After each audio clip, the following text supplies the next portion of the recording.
Mardi 1er mai 2018, bienvenue à cette édition, le sommaire. Ce 1er mai est célébrée la fête internationale du travail à Ziguinchor. Les travailleurs affiliés à la centrale syndicale CNTS ont marché à travers les artères de la ville et déposé leur cahier de doléances à la gouvernance. Le programme Karongen 2, qui a pour objectif de promouvoir le développement rural, a procédé à l'évaluation de son intervention durant les 4 années écoulées dans le département de Bignona. La cérémonie de présentation s'est déroulée dans la commune de Signan. Bienvenue et merci de vous informer sur les www.gms.sn. Je le disais tantôt dans les titres, ce 1er mai est célébré la fête internationale des travailleurs, une occasion saisie par la rédaction pour retracer l'historique de cette date symbolique. Le récit avec Mohamedou Salif Ndiaye. Depuis 1947, le 1er mai est un jour férié et payé. Ce jour célèbre le travail, le droit d'expression du monde ouvrier et des syndicats et la lutte pour une journée de travail de 8 heures pour l'ensemble des travailleurs. Son origine remonte à l'an 1886 aux États-Unis. Le 1er mai 1886 à Chicago, 4000 salariés manifestent dans la rue pour revendiquer la journée de 8 heures. Ils paralysent ainsi l'activité du pays pendant 3 jours. Les forces de l'ordre interviennent et de violents heurts opposent policiers et manifestants. Plusieurs morts sont à déplorer et certains anarchistes sont condamnés à mort. En 1889, en souvenir de cet événement sanglant et en faveur des libertés d'expression du monde ouvrier, il est convenu par les plus hautes autorités que le 1er mai serait un jour chômé à travers le monde, avec comme principal objectif la journée de 8 heures. Dès 1890, les travailleurs et syndicats défilent donc dans les rues ce jour précis, en arborant un triangle rouge, symbole de leur revendication. 8 heures de travail, 8 heures de sommeil, 8 heures de loisirs, qui sera remplacé par la suite par une fleur d'églantine, puis par du muguet. Aujourd'hui, c'est une fête qui existe dans la plupart des pays du monde, même si le jour fixé n'est pas partout le 1er mai. En Amérique du Nord, par exemple, la fête du travail a été fixée au 1er lundi du mois de septembre.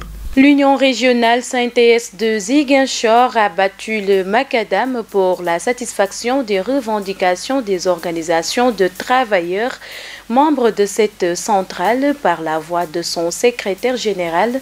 Les camarades de Modi Guiro ont confié leur sort au gouverneur qui a reçu leur cahier de doléances. Le reportage est signé Chertidiane Sissé pour le manga. Fête de tous les travailleurs, le 1er mai a été célébré à Ziguinchor à travers plusieurs activités. À la Bourse du Travail, l'Union régionale CNTS de Ziguinchor a réuni l'ensemble des syndicats la composant pour la lecture et l'adoption de leur cahier de doléances. Occasion pour certaines structures de lever un coin du voile sur leurs revendications. Aujourd'hui, nous sommes là, comme je l'ai dit tantôt, pour fêter le travail, mais en profiter quand même pour demander à l'État de surseoir à l'administration provisoire au niveau du Crédit Mutuel du Sénégal au plus tard le 30 juin 2018. C'est le vœu le plus éminent que tous les salariés du CMS formulent. Nous en profitons aussi pour demander le retour à la normale de nos organes statutaires, mais aussi, en passant par là, la nomination d'un directeur général d'ici au plus tard le 30 juin. Et notre point de discorde par rapport à l'administration du centre hospitalier régional, c'est qu'il y a des agents qui nouvellement sont arrivés, qui n'ont pas encore bouclé 2 ans, ou bien qui n'en ont pas encore fait, et qui, de par leur statut de personnel paramédical, ont eu la part belle d'être régularisés en bonne et due forme, alors que ces plus de 50 agents précités restent toujours et attendent toujours d'être... Une procession s'ensuivra de la Bourse du Travail à la gouvernance où le chef de l'IA a accueilli les travailleurs et leurs doléances. Et c'est tout le sens du dialogue direct entre le secrétaire général de la CNTS et le gouverneur. Nous avons déposé les cahiers de doléances. Juste, vous avez convoqué les partis pour qu'on en discute. En tout cas, l'année dernière, ça nous a apporté chance parce que beaucoup de solutions ont été trouvées. Et à la suite de la décision des cahiers de 1er mai, nous avons continué avec M. l'inspecteur du travail et avec beaucoup d'entreprises Et beaucoup de solutions également ont été trouvées. De passage, nous félicitons et remercions également M. l'inspecteur du travail et souhaitons que cette année également, ce sera la même chose. Inviter les travailleurs et les employeurs à cultiver ce climat social apaisé qui est une condition sine qua non pour la survie des entreprises, pour la survie des institutions, mais également pour la survie des travailleurs. Après l'échange de ces mots de courtoisie et d'espoir, les travailleurs ont regagné chacun son lieu de travail, pas pour le boulot, mais pour fêter ensemble cette journée qui leur est dédiée. À l'occasion de la fête du travail, la centrale syndicale UNSAS a organisé une table ronde au CRETEF de Ziguinchor pour évaluer son action et réactualiser les différentes requêtes. Mamadou Mansani Djedjou, secrétaire général régional de l'UNSAS, que je vous propose d'écouter au micro de GMS. Il faut qu'on parle un peu de la météo syndicale. La météo syndicale, cela veut dire quoi?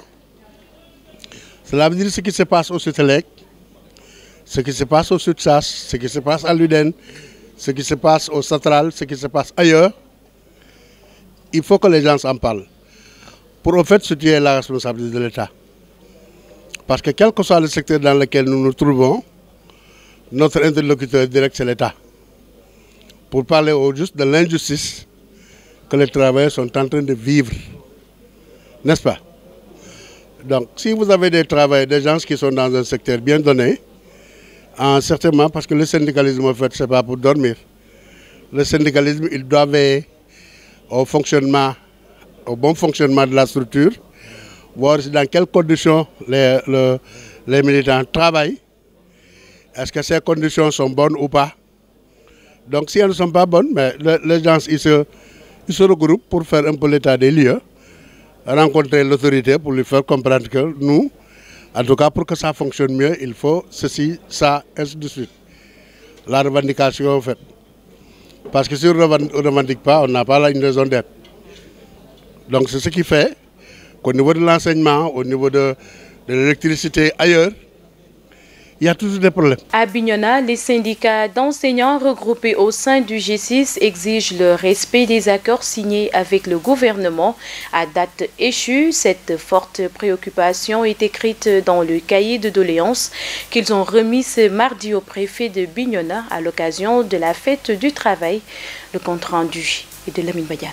Au nom de tous les travailleurs et des enseignants en particulier, les syndicats affiliés au G6 ont sacrifié à la tradition en remettant un cahier de doléances au préfet de Bignona à l'occasion de la fête du travail. Abdourahmane Mané de l'UDEN est revenu sur le contexte dans lequel la fête est célébrée cette année. Cette année, la commémoration de la fête du travail se tient dans un contexte marqué au plan national par une crise dans le secteur scolaire suite à la non-application des accords signés entre l'État et les syndicats d'enseignants depuis 2014. Par le retard de paiement des salaires des contractuels dans la santé, alors que la vie devient de plus en plus chère. Par la démotivation de l'enseignant du fait des sempiternelles lenteurs administratives au niveau des actes d'avancement, des mises en solde, des alignements et des rappels. Par des difficultés d'accès à l'habitat social. Une des préoccupations majeures des enseignants après le compromis trouvé avec le gouvernement, c'est le respect de ces accords. Didier Kouli, secrétaire général de la section CELS authentique de Bignona. Bon, vous savez que nos revendications datent depuis 2014. Depuis 2014, il y a eu ce qu'on appelle des accords qui ont été signés mais qui n'ont pas été respectés. Donc cette année, nous pensons que vraiment l'État mettra tout en place pour pouvoir répondre de manière positive à nos inquiétudes. La réponse positive que le président a, nous allons observer, et je pense que, comme je le disais, que nous n'allons pas retourner au dilatoire. Parce que depuis 2014 jusqu'à nos jours, vraiment, beaucoup d'eau a coulé sous les ponts. Malheureusement, on n'a jamais eu gain de cause.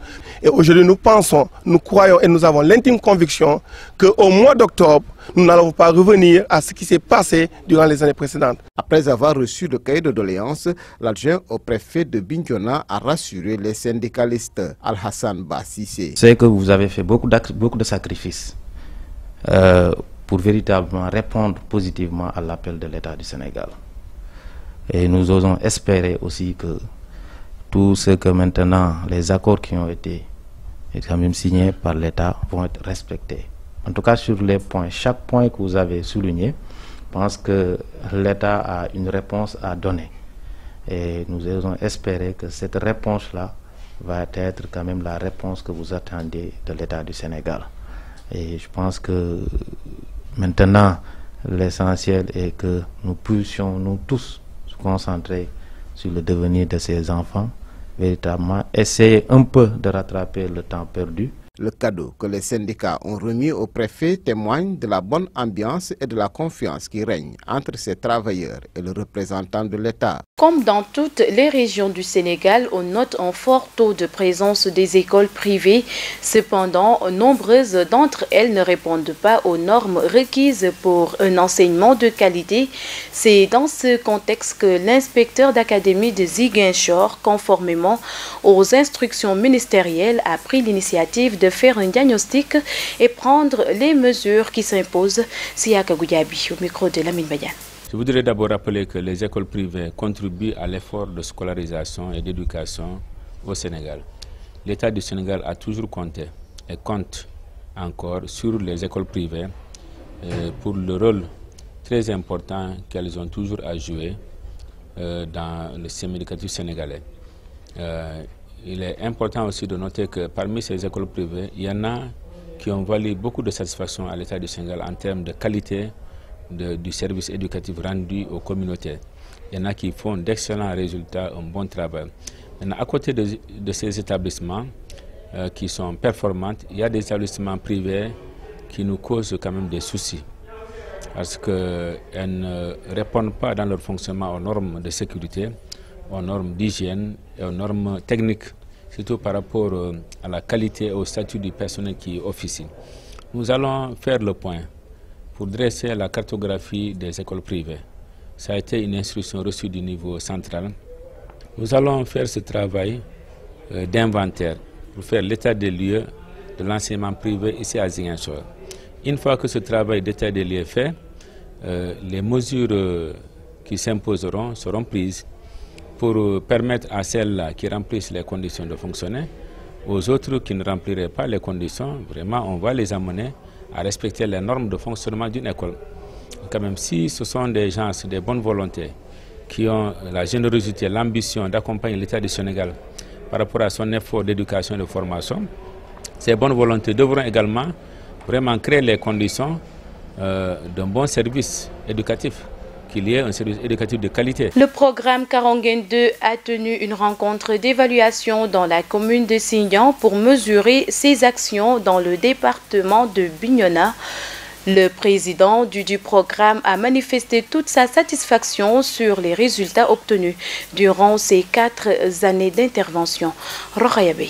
Après 4 ans d'intervention dans les zones de Djignaki et de Sindian, le programme Karangen 2 évalue ses actions dans le département de Bignona, un bilan jugé satisfaisant selon son président.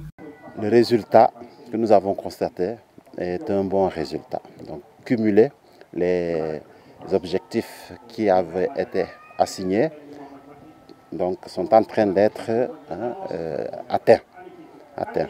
C'est pourquoi tout à l'heure, de manière succincte, je disais que le travail, globalement, connaît une réussite parce qu'à travers les évaluations extérieures que nous avons eues, à travers les audits extérieurs que nous avons eus, ça se confirme. Ça se confirme. Tout récemment, il y a à peine 1 ou 2 mois, une équipe d'auditrices était venue et ils nous ont dit, franchement, ils n'ont jamais fait une si bonne audit. Grâce à l'accompagnement du programme Karangen 2, ces populations voient leurs conditions de vie s'améliorer quotidiennement. Et aujourd'hui aussi, ce qui change dans le quotidien, c'est qu'avant, les gens ils ne pouvaient même pas manger une radie en dehors du riz. Et aujourd'hui, on voit que l'alimentation est en train de se diversifier. Et ça arrive au bon moment. En ce sens que, vous voyez, l'environnement se dégrade. Et par conséquent, il faut aller vers d'autres solutions pour pouvoir survivre, être en bonne santé. Et ça, on voit que le programme aide énormément. Le programme Karongen 2 n'est pas seul dans ce combat. Il est appuyé par d'autres partenaires comme l'ONG Justice et Développement. Moi, ça fait quelques années, je dis depuis 20 ans que je suis dans le système, mais je n'ai jamais eu vu où un programme évalue devant les populations, les autorités, ces activités. Donc, depuis le programme Karongen 1, on a initié ces évaluations participatives et je pense que ça a été une bonne chose. C'est d'ailleurs à part de ça, certainement, qu'on a eu à avoir le Karongen 2.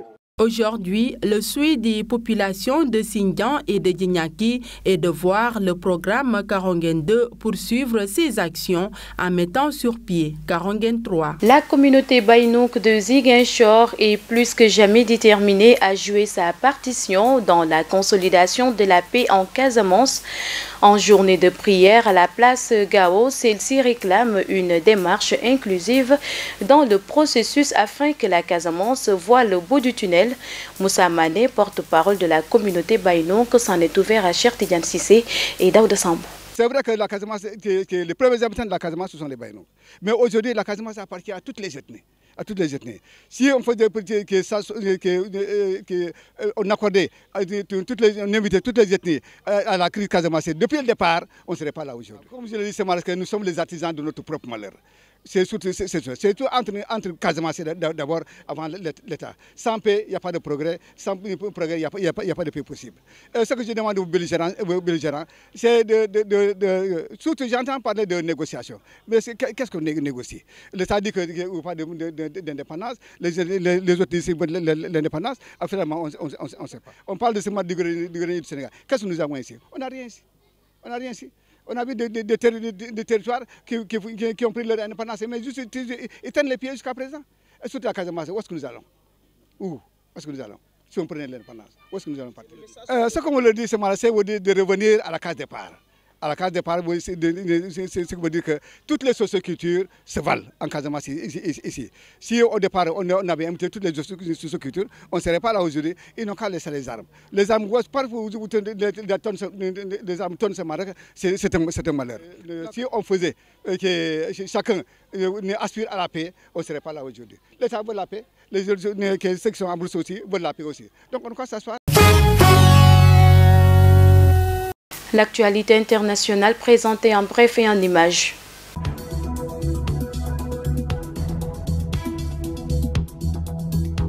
Au Gabon, la Cour constitutionnelle gabonaise a dissous l'Assemblée nationale lundi en demandant la démission du gouvernement alors que le Gabon devait organiser des élections législatives avant fin avril, a annoncé la présidente de cette juridiction.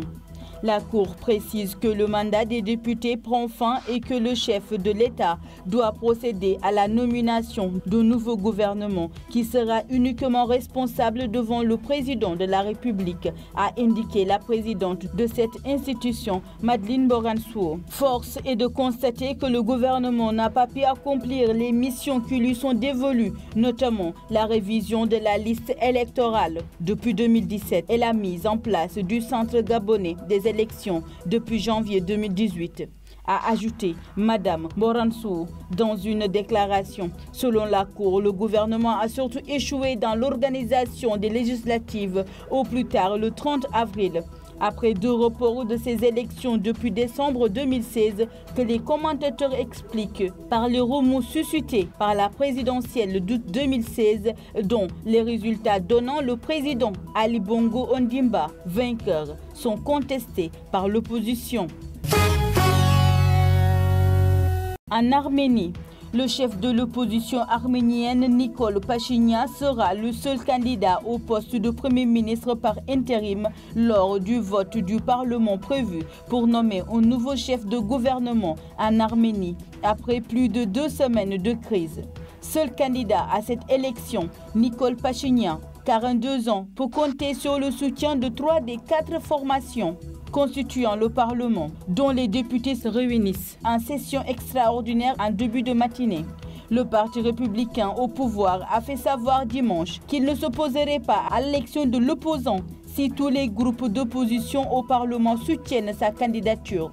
Nicole Pachignan a rencontré des responsables du parti au pouvoir lundi, ainsi que ceux du bloc d'opposition YEL.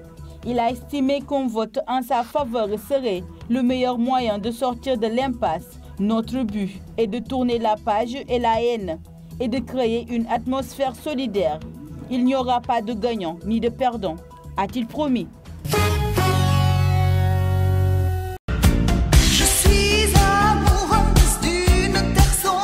Icône des années 80, la chanteuse Rose Lawrence, connue pour son titre Africa, est décédée à l'âge de 65 ans. Africa, j'ai envie de danser comme toi, de m'offrir à ta loi. Ce tube sorti en 1982 s'est vendu à plus d'1 million d'exemplaires. Son interprète Rose Lawrence est décédée dans la nuit de dimanche à lundi des suites d'une longue maladie. C'est son compagnon Christian Soulier qui a annoncé la triste nouvelle. Elle vous a fait danser par millions en créant Africa et en chantant Quand tu pars et des dizaines d'autres titres. La flamme de Rose Lawrence vient de s'éteindre à la suite d'une longue maladie à laquelle elle résistait encore sur la scène du Cabaret Sauvage en 2016, a-t-il écrit dans un communiqué. Elle a débuté sa carrière de chanteuse dans les années 1970. On a pu la voir en 2001 dans la comédie musicale de François Valéry, L'ombre d'un géant. Et en 2007 dans la tournée RMF partie 80. Rose Lawrence a foulé en 2016 la scène parisienne du Cabaret Sauvage avec son dernier album ADN, écrit avec Pierre Palmade. Voilà qui met fin à cette édition. Merci de l'avoir suivi. Excellente suite des programmes sur les www.gms.sn et sur la 89.3 FM.